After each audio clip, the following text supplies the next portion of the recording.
Ndichidana zuwa nezuwa kuna mwari kana nguwa yapana zvicha manifesta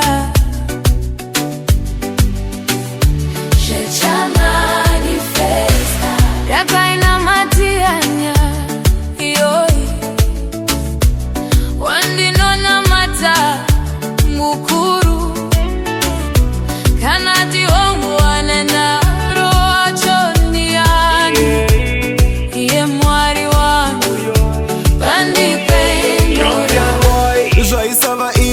tisvike pano asi Mwari vakatendera kuti ndinokunda dzaive ngano asi denga rakapindura.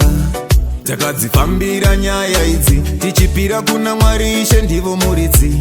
Uyai muone kuita kwake dzingori nyasha nengoni. Zvinhu zvese zvaita pachena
Vainongedzerwa aitanga ndini wekumashure airewa ndini.